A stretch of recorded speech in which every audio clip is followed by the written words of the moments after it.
Assalamu alaikum students. How are you? Hopefully you are enjoying the course. بڑے interesting انداز میں آپ کو بزنس لا سمجھایا جا رہا ہے. You are already aware of the agreements contracts, لیکن فرق جو ہم نے بات کی تھی یہ ہے کہ اب ایک پروفیشنل نقطہ نظر سے آپ ان چیزوں کو دیکھ رہے ہیں. تو بعض لیگل ٹرمینالوجیز، بلکہ اکثر لیگل ٹرمینالوجیز، ان سے ہمیں کنفرنٹ ہونا پڑے گا. وہ بہت ضروری ہے، اس کو ہم اوائڈ نہیں کر سکتے. سنس وی آر اسٹڈنگ لا، تو ہم لا کو اور اسٹیچوٹ کو تو اگنور نہیں کر سکتے.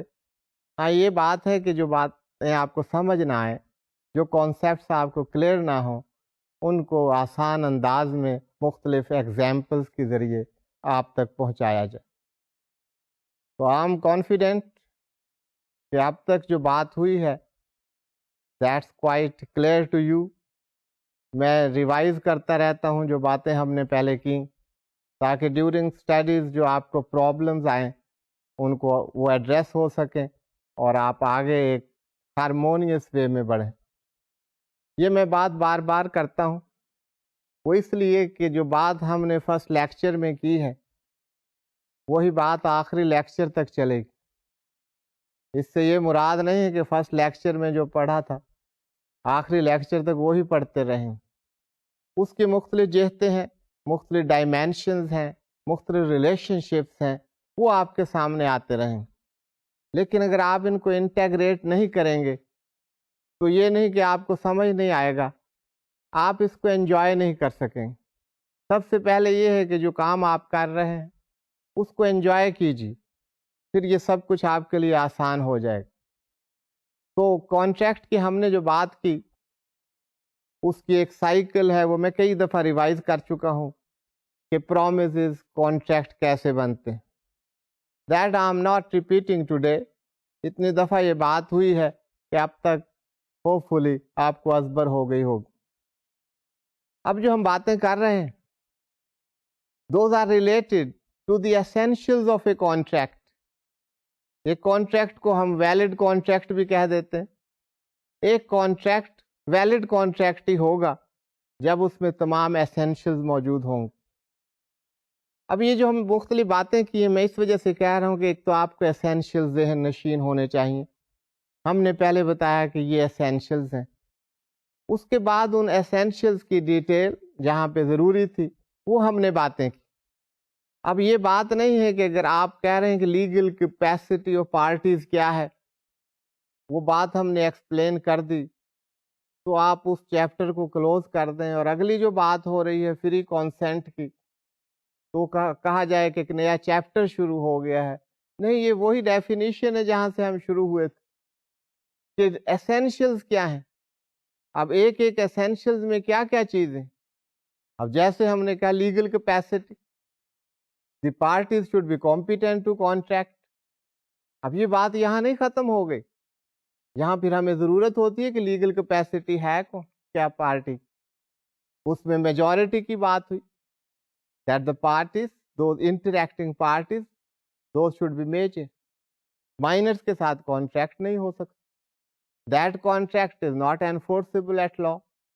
اب مائنر کون ہے وہ ہمیں ڈسکس کریں گے تو ہمیں پتہ چلے گا کہ میجورٹی اور کمپیٹنسی اور لیگل کیپیسٹی یہ کیا ہے.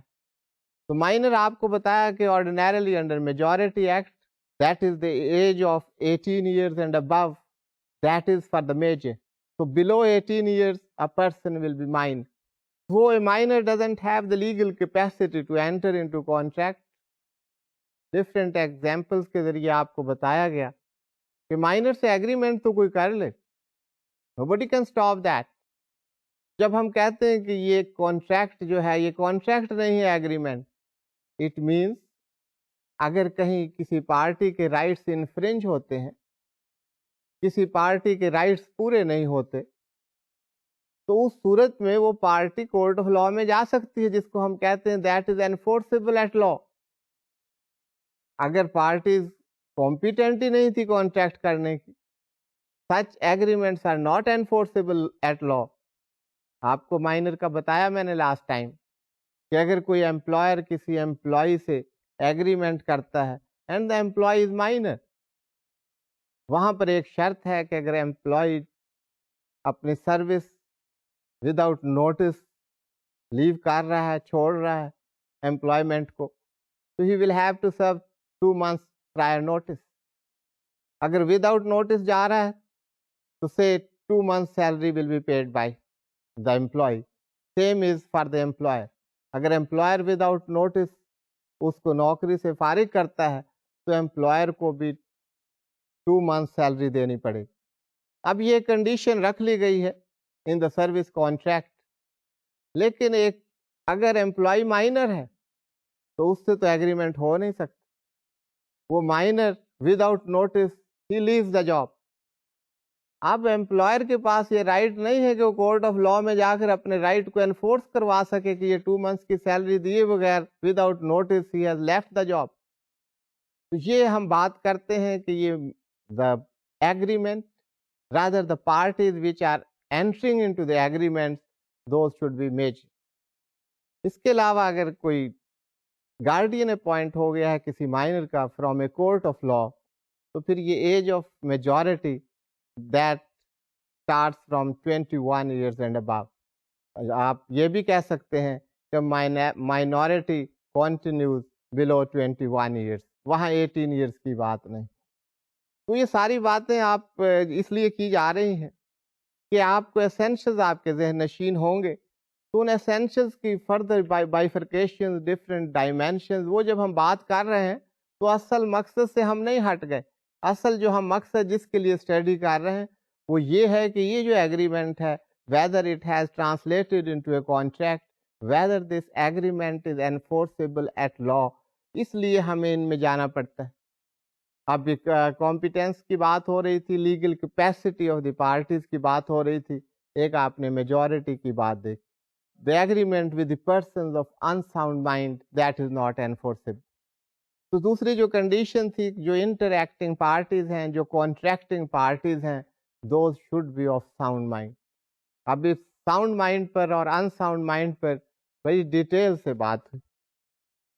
اب انساؤنڈ مائنڈ کا پرسن کون ہوگا؟ A person will be treated to be of unsound mind who at the time of the making the contract does not have the understanding of the contract and cannot have a reasons to support what will be the consequence of that contract. وہ rational judgment نہیں کر سکتا، وہ understand نہیں کر سکتا what are the different stipulations and conditions, اور کوئی ججمنٹ فارم نہیں کر سکتا جس کو words have been used rational judgment. کوئی ریزنیبل ججمنٹ جس میں لاجک ہو، ریزن ہو، وہ اس ججمنٹ تک نہیں پہنچ سکتا کہ یہ جو کانٹریکٹ جس میں انٹر ہو رہا ہوں اس کے کانسیکوینسز کیا ہیں. اگر اس اسٹیٹ آف افیئرز میں کوئی پرسن ہے تو that person will be treated as a person of unsound mind. اب اس میں ایک اور بات ہم نے ڈسکس کی، that it is not necessary that a person of unsound mind will always remain of unsound mind. یہ ججمنٹ کی جائے گی کہ at the time of making the contract whether a person was of unsound mind or not. اب یہ کوئی continuous چیز نہیں ہے. Some persons may be of unsound mind occasionally. تو اسٹوڈینٹس اگر ایسی کوئی پوزیشن ہو تو دیکھنا یہ پڑے گا، کورٹس آف لا یہ دیکھیں گے کہ جب ایگریمنٹ ہوا تھا تو اس وقت اسٹیٹ آف مائنڈ کیا تھی کانٹریکٹنگ پارٹیز. اگر اس وقت he was of sound mind, he was able to contract, اور وہ ایگریمنٹس جو ہیں انفورسیبل ہوں. اگر اس پرٹیکولر پوائنٹ پر کسی بھی خاص وجہ سے، کوئی میڈیکیشنز کی وجہ سے ہو سکتا ہے، کسی اور وجہ سے ہو سکتا ہے، ٹیمپریری انفلوئنس ہو سکتا ہے، that he is not able to make the rational judgment of the consequences of the agreement in which he is entering. تو اگر اس وقت وہ ساؤنڈ مائنڈ کا نہیں ہے تو وہ ایگریمنٹ انفورسیبل نہیں ہوگا. تو بات یہ ہو رہی تھی کہ آپ یہ نہ بھولیں کہ یہ اسینشلز ہیں. اب ایک اسینشل کی بات ہو رہی کہ essential parties should be competent to contract. اور competent کا مطلب ہے they must have the legal capacity to enter into contract. ایک اور اس میں بات ہوئی کہ لا کے مطابق وہ انفورسیبل نہیں. کسی لا نے کہہ دیا ہے کہ these are not enforceable, these are void contracts. ابھی ہم آگے چل کے دیکھیں گے کہ وائڈ کانٹریکٹس کون ہیں. جب آپ کر رہے تھے اسی وقت وہ ایگریمنٹس وائڈ تھے، لا ان کو ریکگنائز ہی نہیں کرتا ہے کانٹریکٹ. تو ایسے کانٹریکٹس میں دا پارٹیز اگر they are entering into contracts those will not be enforceable at law. اب یہ آپ یاد رکھیے کہ جب ہم یہ باتیں کر رہے ہیں مختلف سٹیجز پر یہ باتیں ہو رہی ہیں. اگر ہم ساؤنڈنس آف مائنڈ کی بات کر رہے ہیں اور اے person of in sound mind ایک ہی بات ہے. جب یہ باتیں ہو رہی ہیں ان کی ڈیٹیلز ڈسکس ہو رہی ہیں تو یہ نہیں ہے کہ کوئی علیحدہ چیز، یہ اسینشلز ہی ہم ڈسکس کر رہے ہیں. تو these are the different essentials جن کو ہمیں ڈسکس کرنا پڑے گا. اب ایک ہم نے بات کی اسینشلز آف کانٹریکٹ میں کہ وہاں فری کانسینٹ ہونی چاہیے. اب یہ فری کانسینٹ کیا ہے؟ یہ ہم آلریڈی دیکھ چکے ہیں کہ what is the free consent. اب فری کانسینٹ کی مختلف ڈائمینشنز ہیں کہ کیا فری کانسینٹ کو کون سے عناصر فری کانسینٹ تک لے جائیں گے، یا کون سی صورتیں ہیں جن میں کوئی کانسینٹ فری کانسینٹ نہیں ہوگی. تو آپ نے دیکھا کہ ایک کانسینٹ اگر وہ اس طرح لی جائے جس میں کوئی کوارشن ایکسرسائز ہو. کوارشن پہ بڑی ڈیٹیل سے بات کی، میں ابھی آپ کو بریفلی بتا دیتا ہوں. کوئی کوارشن ایکسرسائز ہو، کوئی انڈیو انفلوئنس ایکسرسائز ہو، یا اس میں کوئی فراڈ ہو، یا مس ریپرزنٹیشن ہو، یا کوئی مسٹیک ہو. تو ایسی صورت میں اگر کوئی کانٹریکٹ ہوا ہے تو جس شخص نے بھی یہ کوارشن کی ہے، انڈیو انفلوئنس ڈالا ہے، فراڈ کیا ہے، مس ریپرزینٹ کیا ہے، مسٹیک کی ہے، he cannot enforce it. Other party جس کے ساتھ یہ سب کچھ ہوا ہے اس کے لیے کانٹریکٹ وائڈیبل ہوگا. وائڈیبل اور وائڈ یہ کیسے ہیں، کس طرح ہوں گے، یہ ہم آگے چل کر بات کرتے ہیں. اب بات سمجھنے کی یہ ہے کہ جو میں نے بات جہاں سے شروع کی کہ اس کو آپ اس میں انٹرسٹ لیں. اگر آپ انٹرسٹ لیں گے تو یو ول انجوائے. اب یہ تمام چیزیں آپ ذہن نشین رکھیے گا کہ یہ بات ہم کر رہے ہیں، یہ کانٹریکٹ کے اسینشلز کیا ہیں، کون سے ایلیمنٹس ہیں، کون سی ضروری چیزیں ہیں جو ایک ایگریمنٹ کو کانٹریکٹ میں تبدیل کر دیتے. تو اسٹوڈینٹس پہلے تو میجورٹی کی بات ہوئی کہ جو کمپیٹنٹ پارٹیز ہیں they have the legal capacity to enter into contract, یہ ہم نے بات کی. پھر ہم نے فری کانسینٹ کی بات کی. فری کانسینٹ کے ڈفرینٹ ایلیمنٹس جو کہ فری کانسینٹ کے راستے میں آبسٹیکل ہیں، رکاوٹ ہیں، وہ ہم نے ڈسکس کیے. What are those obstacles? یہی جو ابھی ہم نے بات کی یہ آبسٹیکلز ہیں. اگر یہ چیزیں ہوں گی تو کانسینٹ فری نہیں ہوگی. وہ آبسٹیکلز کوارشن، انڈیو انفلوئنس، فراڈ، مس ریپرزنٹیشن، مسٹیک، یہ چیزیں رکاوٹ ہیں فری کانسینٹ. آپ کی کانسینٹ فری نہیں ہوگی if these are present. اب دیکھنے کی بات یہ ہے کہ اب آگے پھر ایک نیا ٹاپک شروع ہو گیا. اب یہ ہے کہ اس ٹاپک کو آپ علیحدہ نہ کیجئے، اس کو تمام سے ملا کر اس کو جاری رکھیے کہ یہ ہم کس لیے کر رہے ہیں. یہ ہم کانٹریکٹ کے اسینشلز کے لیے اسٹڈی کر رہے ہیں کہ ہم اس نتیجے پر پہنچنا چاہتے ہیں کہ ہمارا جو ایگریمنٹ ہے whether that is enforceable or not. تو یہ کوئی علیحدہ علیحدہ چیپٹرز اس طرح نہیں ہیں کہ ہم ایک کو دوسرے سے علیحدہ کر دیں. دیز آر آل انٹیگریٹڈ، اور ان سب کو آپ ملا کر جب ساتھ ساتھ چلتے رہیں گے اور پچھلی باتوں کو ذہن نشین رکھیں گے اور ان کو کوریلیٹ کریں گے تو پھر آپ اس میں انٹرسٹ آنا شروع ہو جائے گا. اور جب آپ اس میں انٹرسٹ لیں گے، اس کو سمجھیں گے، اس کو اپریشیٹ کریں گے تو I am hopeful you will enjoy that. تو فری کانسینٹ میں کوارشن پر ہم نے بات کی. کوارشن کیا ہے؟ اب لا میں کوارشن کو کیسے ڈیفائن کیا گیا آپ کو بتایا گیا، میں بریفلی آپ کو بتا دیتا ہوں مزید کہ یہ کوارشن کیا ہو. کوارشن ہر اس ایکٹ کو کہیں گے جو کہ پاکستان پینل کوڈ کے مطابق جس سے روکا گیا سے ٹریس پاسنگ آپ نہیں کر سکتے، کسی کو فزیکل تھریٹ نہیں دے سکتے، کسی پر فزیکل اسالٹ نہیں کر سکتے. تو یہ ایسے ایکٹ ان سے روکا گیا. اگر کوئی پرسن یہ ایکٹ کرتا ہے تو that is against the offences, وہ جو اوفینسز ہیں وہ کمٹ کر رہا ہے. تو جو اسے روکا گیا اس سے وہ نہیں روک رہا تو وہ ایک اوفینس. اب یہ اوفینس کوئرشن کیا اوفینس؟ تو کوئرشن دو ٹائپ کی ہوگی. کوئرشن میں بھی آف فزیکل ٹائپ.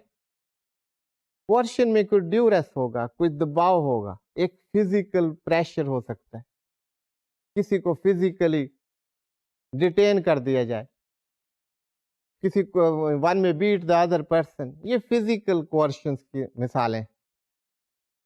اب اس میں دو چیزیں آتی ہیں، ایک ہے تھریٹ، دوسرا ہے کمٹنگ دیٹ اوفینس. اگر آپ نے تھریٹ کیا ہے اور اگر وہ threat that is only a threat but you have not exercise coercion, لیکن اگر ایسا تھریٹ ہے وچ لیڈس ٹو کوئرشن تو اس کا نوٹس لیا جائے. اب یہ نہیں ہے کہ صرف ایک تھریٹ ہے اور اس کا اس ایگریمنٹ سے کوئی تعلق نہیں تو کہا جائے گا کہ یہ ایگریمنٹ میں کوئرشن استعمال ہوئی ہے تو یہ انفورسیبل نہیں. تو یہاں پہ یہ دیکھیں کہ واقعی دیر از ایکسرسائز آف ڈیورس اور کوئرشن، وہاں پر تھریٹ ہے، actual threat is there and there is also the exercise of that threat. اور پھر یہ بھی دیکھا جائے گا کہ وہ جو تھریٹ ہے یا وہ جو ایکسرسائز آف تھریٹ ہے that is related, that is concerned with that very agreement, وہ اس سے متعلق ہے، وہ ایگریمنٹ کرنے کے لیے وہ تھریٹ ڈالا گیا، وہ پریشر ڈالا گیا، وہ کوئرشن ایکسرسائز کی گئی. اگر وہ اس ایگریمنٹ سے اس تھریٹ کا تعلق ہے تو the courts will take کوگنائزنس of that, تو اس کا نوٹس لیا جائے گا اور اس کے تحت فیصلہ ہو سکتا ہے. That depends upon the evidence کہ فیصلہ کیا ہوگا. We are not making decisions over here. ہم دیکھ رہے ہیں کہ فریم ورک کیا ہے، لا کا پروویژنس کیا ہے، اس میں کیا سچویشن ہو سکتی. تو کوئرشن دونوں ٹائپ کی ہو سکتی ہے.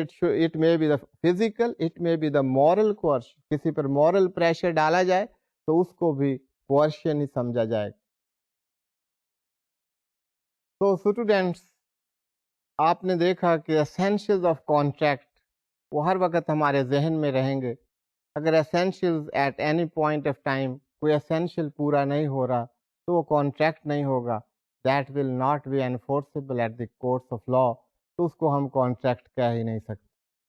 تو اسینشیلز میں مین اسینشیلز ہم نے جو دیکھے ان میں تھا the party who are contracting with each other they must be competent to contract. اور یہ competent کا آپ کو میں نے بتایا this is a legal capacity of the parties to enter into contract. اس کی ہم نے ڈیٹیلز دیکھی.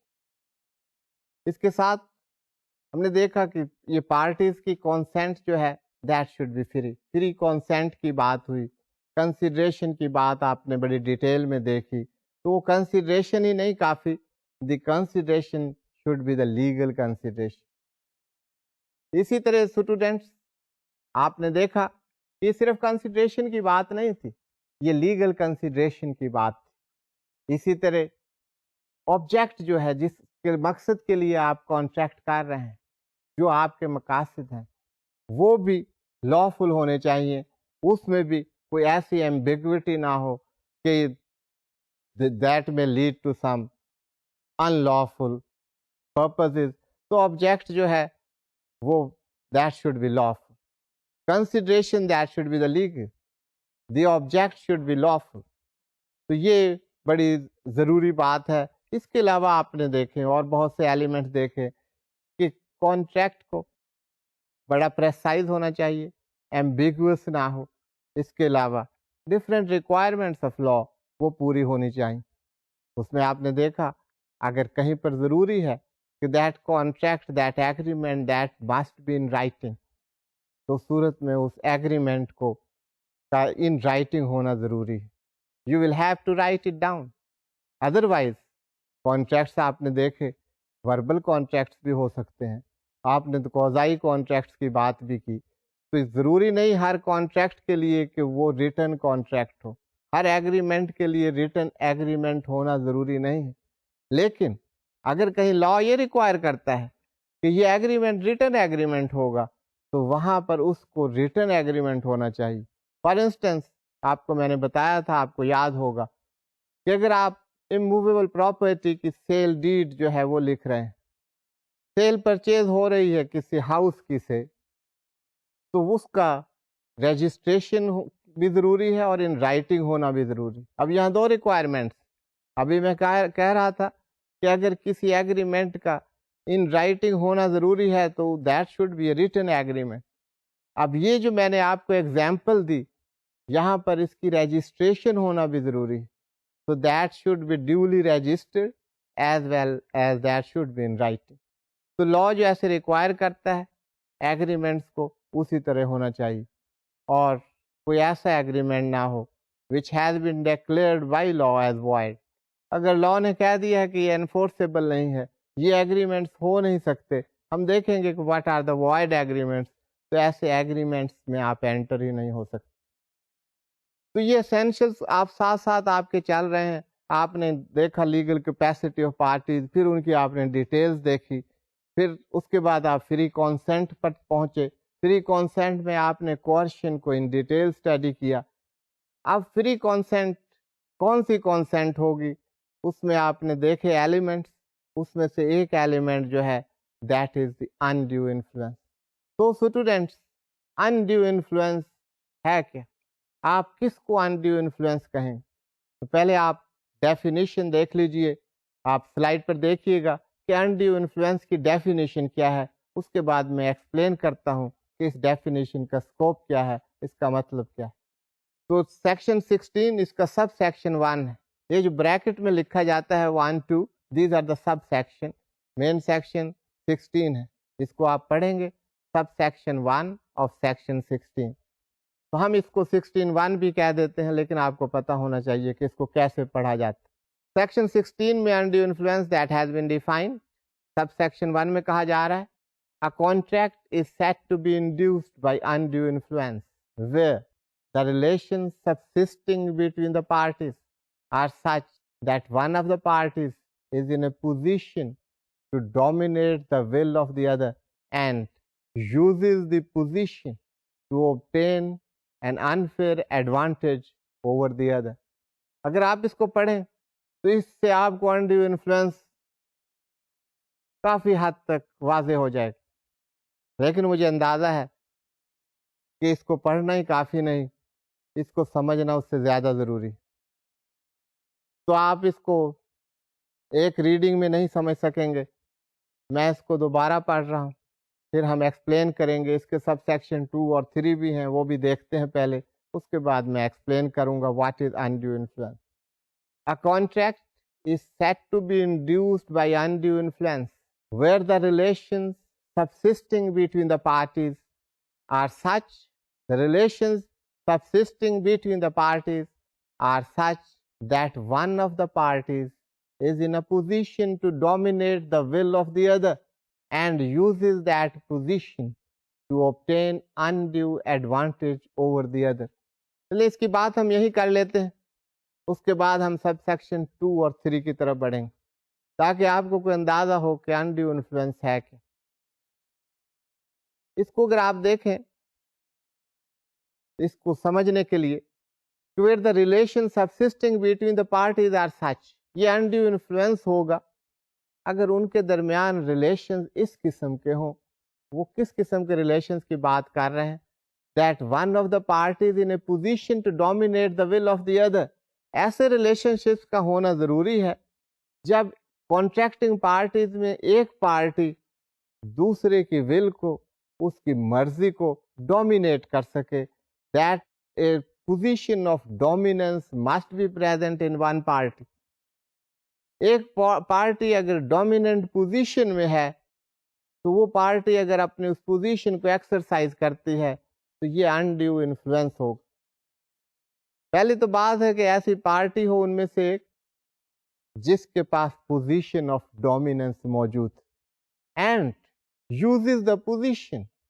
اب اس میں ضروری یہ نہیں کہ آپ کے پاس پوزیشن آف ڈومیننس ہے،